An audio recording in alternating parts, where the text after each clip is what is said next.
અને સમાચાર પર વાત કરીશું અરવલ્લીથી। અરવલ્લીના મેઘરજ નગરના પંચવટી સોસાયટી વિસ્તારમાં ફાગણ વદ દસમ નિમિત્તે સુહાગણ મહિલાઓ દ્વારા દસા દસમના વ્રતની શ્રદ્ધાભેર ઉજવણી કરવામાં આવી હતી। હોળીના બીજા દિવસથી શરૂ થતું આ વ્રત 10 દિવસ સુધી પાલન કરવામાં આવે છે। મહિલાઓએ સ્નાન કરી શુદ્ધ વસ્ત્ર ધારણ કરીને મહાદેવ મંદિરે દર્શન કર્યા બાદ વડના વૃક્ષ પાસે પૂજા અર્ચના કરવામાં આવી હતી। વડની આસપાસ સૂતરનો દોરો વીંટાળી કંકુ ચોખા ધૂપ દીપથી પૂજન કરવામાં આવ્યું હતું, તેમજ ચુંદડી પહેરાવી શ્રીફળ અને ફટફડાદી અર્પણ કરવામાં આવ્યા હતા। 10 દિવસના વ્રતના અંતે મહિલાઓએ ગળામાં નવો સૂતરનો દોરો ધારણ કરી પતિના દીર્ઘાયુષ્ય અને પરિવારની સુખ શાંતિ માટે પ્રાર્થના કરવામાં આવી હતી। મેઘરજમાં દસા દસમ વ્રતની ભવ્ય રીતે ઉજવણી કરવામાં આવી હતી, જે સુહાગણ મહિલાઓએ શ્રદ્ધાભેર પૂજા કરી હતી, જે વડના વૃક્ષ પાસે વિધિવત પૂજન કરવામાં આવ્યું હતું।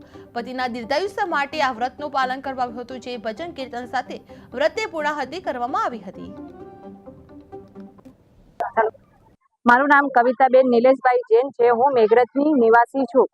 અમારો આ તહેવાર હોળી બળે એના બીજા દિવસથી ચાલુ થાય છે। હોળીના 10 દિવસ અમે વાર્તા સાંભળીએ છીએ, પછી પૂજા સેવા કરીએ છીએ। હોળીના દસમા દિવસના દિવસે છેલ્લા દિવસે અમે પૂજા સેવા કરીએ છીએ, પીપળાનું પૂજન કરીએ છીએ, પથવારી માતાનું પૂજન કરીએ છીએ અને 10 વાર્તા સાંભળીને અમે સૂતનો દોરો બદલીએ છીએ। આ દોરો અમે દર વર્ષે બદલીએ છીએ, ઘરમાં સુખ શાંતિ થાય એના માટે અમે આ પૂજન કરીએ છીએ। મારું નામ જૈન અનિતા મનીષ કુમાર ગાંધી છે। આ તહેવાર દશા માતાનું વ્રત છે। આ હોળીના બીજા દિવસે ચાલુ થાય છે। 10 દિવસ સુધી અમારે મંદિરમાં વાતો સાંભળવા જવું પડે છે।